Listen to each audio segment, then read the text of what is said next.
انشاءاللہ آج میں آپ سب کے ساتھ ایک بہت ہی انسپریشنل سٹوری شیئر کروں گا. It is one of my favourite story and it is story about the society which our prophet صلی اللہ علیہ وسلم ہیڈ کریٹڈ. یہ اسٹوری ہے ایک بہت ہی زبردست صحابی کی، ایک ایسے صحابی کی جسے زمانے نے دھتکارا، ایک ایسے صحابی کی جس کو کسی نے بھی قبول نہیں کیا، ایک ایسے صحابی کی جن کا کوئی نہیں تھا، اور ایک ایسے صحابی کی جن کو کوئی ریکگنائز نہیں کرتا تھا، لیکن اسلام نے، دین نے انہیں امپاور کیا. رسول اللہ صلی اللہ علیہ وسلم نے جو سوسائٹی بنائی تھی اس سوسائٹی نے انہیں قبول کیا، نہ صرف قبول کیا، انہیں اوپر بھی لے کر آئے اور انہیں امپاور بھی کیا. میں بات کر رہا ہوں حضرت جلیبیب رضی اللہ تعالیٰ عنہ کی. یہ سٹوری اتنی انسپریشنل ہے کہ اگر ہم اس سٹوری سے دیکھیں کہ رسول اللہ صلی اللہ علیہ وسلم نے کتنی زبردست سوسائٹی کریٹ کی تھی، ایک ایسی سوسائٹی جہاں لوگوں کے لیے آسانیاں کریٹ کی جاتی تھی، ایک ایسی سوسائٹی جہاں پہ لوگوں کو امپاور کیا جاتا تھا، ایک ایسی سوسائٹی جہاں پہ لوگوں کی زندگیاں بہتر بنائی جاتی تھیں. کیا ہی مزہ آ جائے، کیا ہی خوبصورتی ہو کہ اگر ہماری سوسائٹی بھی اسی طرح بن جائے. یہ سٹوری سنانے کا مقصد، میں بات کر رہا ہوں اس وقت تمام نوجوانوں سے، تمام یوتھ سے. میری آپ سب سے ریکویسٹ ہے کہ اس سٹوری کو بہت غور سے سنیے گا، اور اس سٹوری کو سننے کے بعد تہیہ کر لیجئے گا کہ ہم نے بھی انشاءاللہ مل کر ایک ایسی ہی سوسائٹی کو جنم دینا ہے. ہم نے بھی مل کر ایسی سوسائٹی بنانی ہے جہاں پہ ویک کو امپاور کیا جائے، جہاں پہ جو شخص مشکل میں ہے اس کی مدد کی جائے، اور جہاں پہ یہ انجسٹ کسٹمز اور ٹریڈیشن جو ہمارے ہیں یہ ہمیں آگے بڑھنے سے نہ روکیں، اور جہاں پر لوگ امپاور ہوں. سٹوری کچھ اس طرح سے ہے کہ جلیبیب رضی اللہ تعالیٰ عنہ ایک گمنام شخص تھے. کوئی بھی انہیں مدینے میں نہیں جانتا تھا، مدینے کی گلیوں میں دھکے کھاتے پھرتے تھے، کوئی بھی انہیں اپنے قریب نہیں آنے دیتا تھا کیونکہ وہ انتہائی بدصورت، اور بچے انہیں پتھر مارا کرتے تھے، بچے انہیں بھگا دیا کرتے تھے.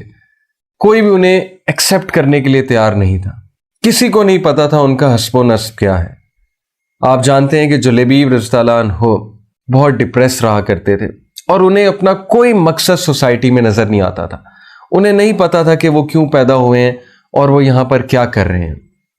اللہ کا کرنا ایسا ہوا کہ رسول اللہ صلی اللہ علیہ وسلم مدینہ میں تشریف لائے ہجرت کر کے. جلیبیب رضی اللہ عنہ نے جب رسول اللہ صلی اللہ علیہ وسلم کو دیکھا تو he fell in love with the Prophet صلی اللہ علیہ وسلم. He started to sit in the محفل of رسول اللہ صلی اللہ علیہ وسلم. وہ رسول اللہ صلی اللہ علیہ وسلم کی باتیں سننے لگے.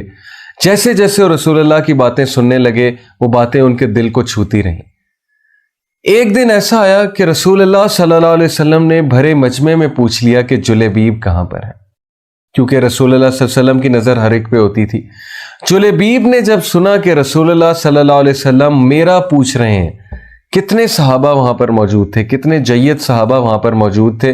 جلیبیب نے جب سنا کہ رسول اللہ، مدینے کے لیڈر، دنیا کی سب سے خوبصورت انسان، سب سے وجیح انسان میرا پوچھ رہے ہیں، جلیبیب رضی اللہ عنہ کی خوشی کا کوئی ٹھکانہ نہ تھا. لیکن چونکہ وہ شرما رہے تھے انہوں نے نہیں بولا. تو صحابہ نے ہی رسول اللہ صلی اللہ علیہ وسلم کو بتایا کہ جلیبیب یہیں پر ہے. رسول اللہ صلی اللہ علیہ وسلم جو کہ بہت ہی شفیق اور بہت ہی نرم دل اور بہت ہی بڑھیا انسان تھے، آپ صلی اللہ علیہ وسلم نے کہا کہ جلیبیب کم فارورڈ، آگے آؤ. جلیبیب رضی اللہ عنہ شرماتے شرماتے آگے آئے، اور جیسا کہ میں پہلے مینشن کر چکا ہوں کہ وہ بالکل بھی دیکھنے میں اچھے نہیں تھے، چھوٹا سا ان کا قد تھا، موٹے موٹے ان کے ہونٹ تھے. رسول اللہ صلی اللہ علیہ وسلم نے انہیں قریب بلایا. جلیبیب شرماتے شرماتے قریب آئے. رسول اللہ صلی اللہ علیہ وسلم نے کہا، Julaybib will you like to get married؟ Julaybib نے کہا کہ اے اللہ کے نبی، مجھ سے کون شادی کرے گا، مجھے کون بیٹی دے گا؟ رسول اللہ صلی اللہ علیہ وسلم وہ افسردہ ہو گئے. انہوں نے کہا کہ جلیبیب تم ایسی بات کیوں کرتے ہو، تمہاری اس بات نے مجھے بہت دکھ دیا ہے. جلیبیب رضی اللہ عنہ سے پھر پوچھا، انہوں نے کہا کیا تم شادی کرنا چاہو گے؟ جلیبیب رضی اللہ عنہ نے کہا کہ جی رسول اللہ. رسول اللہ صلی اللہ علیہ وسلم مدینے کی سب سے خوبصورت اور سب سے متقی خاتون کے گھر گئے، اور وہ بہت مشہور تھا ان کا تقویٰ، اور ان کا خاندان بہت مشہور تھا. رسول اللہ صلی اللہ علیہ وسلم اس خاندان کے پاس گئے، ان کے والدین کے پاس گئے، کہا کہ آپ کے لیے ایک پروپوزل ہے. ان کے والدین سمجھے چونکہ رسول اللہ صلی اللہ علیہ وسلم خود آئے ہیں تو انہی کا ہوگا، وہ بہت خوش ہوئے۔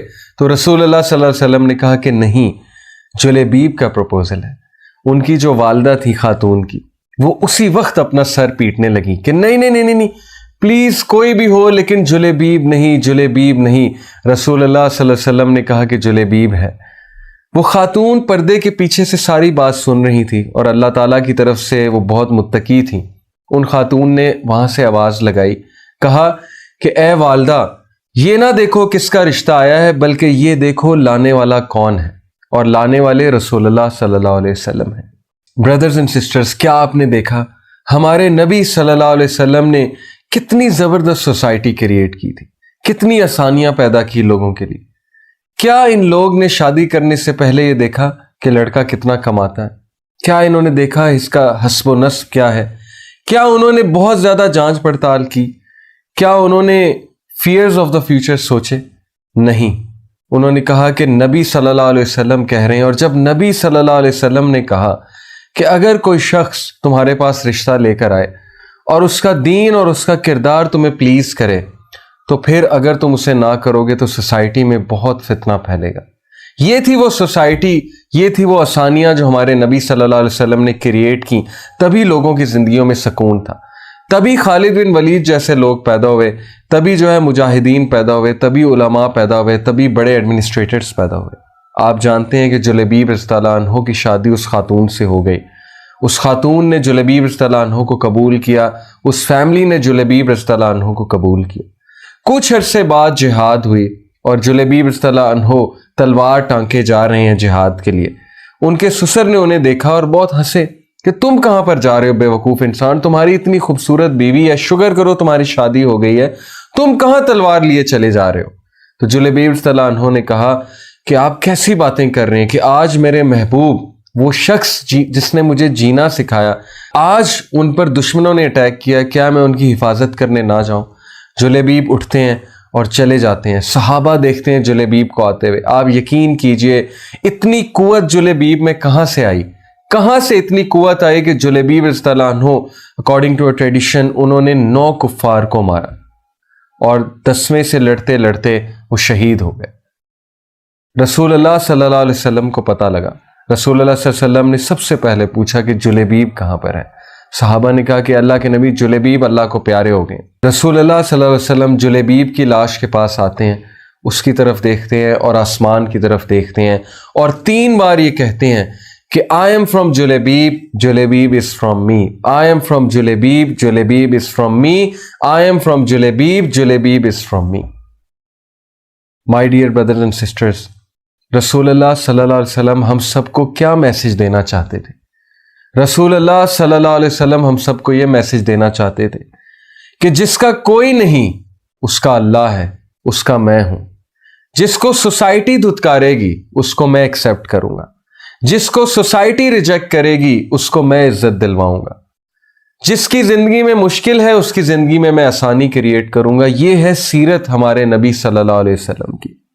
آج کتنے ہی لوگ سفر کر رہے ہیں، کتنے نوجوان ہیں جو کہ آگے بڑھنا چاہتے ہیں، کتنے ہی نوجوان ہیں جو راتوں کو روتے ہیں، چھپ چھپ کر روتے ہیں، اللہ سبحانہ و تعالیٰ سے التجا کرتے ہیں، کہتے ہیں کہ اللہ اپنا کوئی کرم کیجئے، ہم پہ کوئی خاص کرم فرمائیے۔ لیکن یہ سوسائٹی کے اصول، یہ سوسائٹی کے کسٹمز، یہ انہیں آگے نہیں بڑھنے دیتے۔ یہ کرائیٹیریاز جو ہم نے بنائے ہوئے ہیں کہ لڑکے کی تنخواہ کتنی ہے، لڑکا جاب کیسی کرتا ہے۔ سوچئے، کیا آپ ایک ایسی سوسائٹی چاہتے ہیں جہاں پہ لوگ سفر کریں، نوجوان سفر کریں، یا آپ ایک ایسی سوسائٹی چاہتے ہیں جہاں پہ لوگوں کے لیے آسانیاں کریٹ کی جائیں؟ تو نوجوانوں، یہ کام ہمیں ہی کرنا ہے، یہ کام ہم سے ہی ایکسپیکٹڈ ہے۔ ہمیں اپنی نبی صلی اللہ علیہ وسلم کی سنت کو ریوائیو کرنا ہے، ہمیں ان کے طور طریقوں کو ریوائیو کرنا ہے، ہم سے ہی امید ہے اور ہم نے ہی اس سوسائٹی کو چینج کرنا ہے۔ تو آئیے نبی صلی اللہ علیہ وسلم کی سیرت اپنائیے۔